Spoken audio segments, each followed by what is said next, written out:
اور ان کے پیچھے اگر عوام کا دیکھیں ہمارا ملک جمہوری ہے نا, تو اگر کسی بندے کے پاس 25-30 لاکھ ووٹ ہے اس کو موقع دینا چاہیے, اس کو مین سٹریم میں لائیں تو صحیح.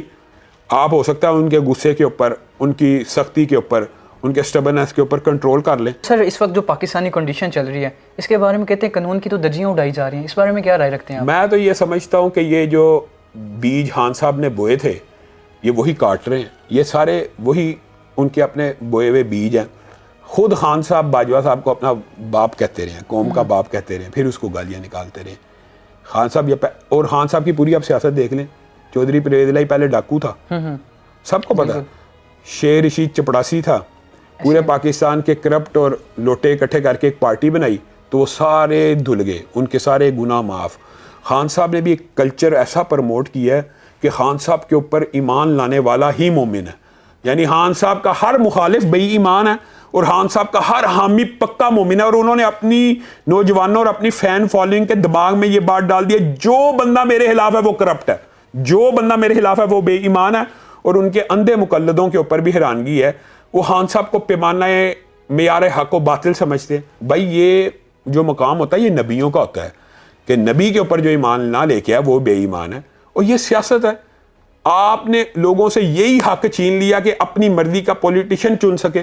آپ نے یہ کیا, یہ فاشزم ہے اور قانون کی دھجیاں. میں تو یہ سمجھتا ہوں خان صاحب اڑا رہے ہیں, گرفتار کرنے آئی ہے پولیس, گرفتاری دے.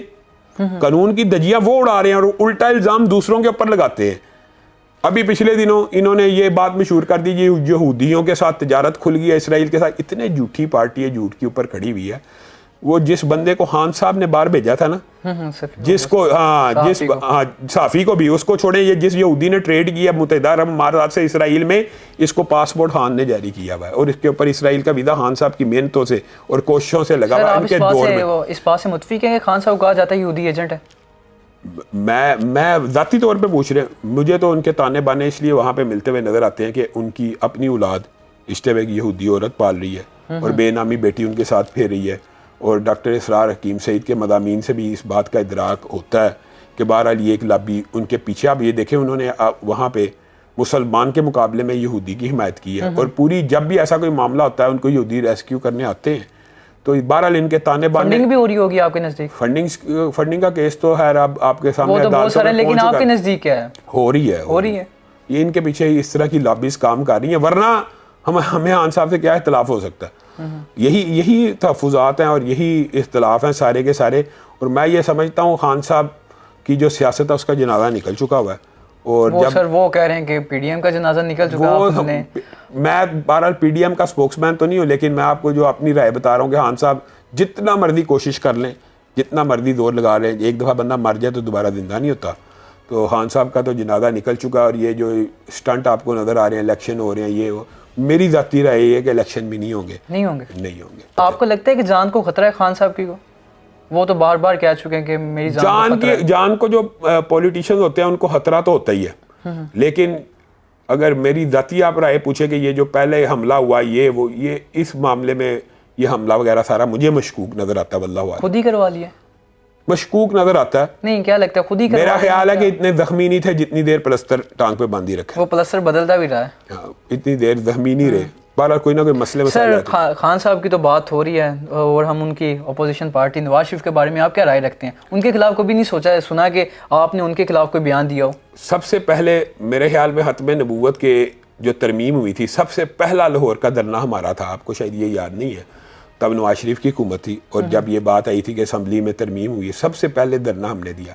سیکولر پارٹیز جو ہوتی ہیں نا مذہبی جماعتوں کے نظر میں پہلے بھی آپ کو کہہ چکا ہوں, سیکولر پارٹیز ایک جیسی ہوتی ہیں, اور سیکولر پارٹیز میں سے اپنی مرضی کی اتحادی پارٹی چننے کا انتخاب مذہبی جماعتوں کو بھی ہوتا ہے, اور پاکستان کے ہر عوام کو یہ حق حاصل ہے اپنی مرضی کا پولیٹیشین چنے.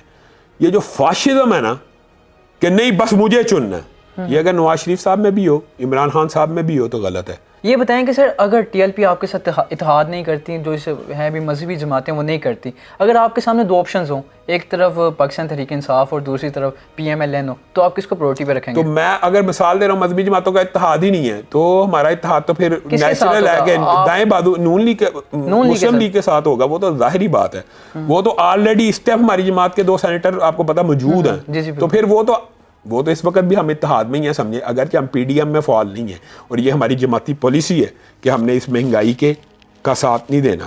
یہ جو قیمتیں بڑھی ہیں اس کا, یہ ہماری ایک جماعتی پالیسی ہے کہ ہم پی ڈی ایم میں اس طرح فعال اور متحرک نہیں ہیں, نہ ہم پی ڈی ایم کے دیکھیں اسپوکس مین ہیں. لیکن اگر مذہبی جماعتوں کا اتحاد نہیں ہوتا تو ہمارا نیچرل الائنس, یا تو ہم انڈیپینڈنٹ لڑیں گے, ہم بھی انڈیپینڈنٹ ہو جائیں گے. تو اگر اتحاد کرنا ہوگا مسلم لیگ سے ہوگا, ورنہ انڈیپینڈنٹ بھی ہو سکتا ہے, یہ تو جماعت فیصلہ کرے گی. سر تو اب پاکستان کو آپ کس طرف جاتے ہوئے دیکھ رہے ہیں اور اس کے کیا سلوشن ہے؟ میں تو یہ سمجھتا ہوں کہ پاکستان دین کی بنیاد پہ بنا اور دین ہی اس کا سلوشن ہے, اور پاکستان کی جو جا رہا ہے وہ بہرحال بہت زیادہ تشویشناک حالات ہے, لیکن نا امیدی نہیں ہے, انشاءاللہ اللہ بہتری کرے گا. سر بہت شکریہ, آپ نے قیمتی ٹائم دیا. ہمارے ساتھ موجود ہے شام الہی ظہیر صاحب, جن کا جتنی بھی باتیں کریں گے باتیں کم, ٹائم ختم ہو جائے گا لیکن باتیں ختم نہیں ہوگی. تو اپنے میزبان کو دیجیے اجازت. اللہ حافظ, فی امان اللہ.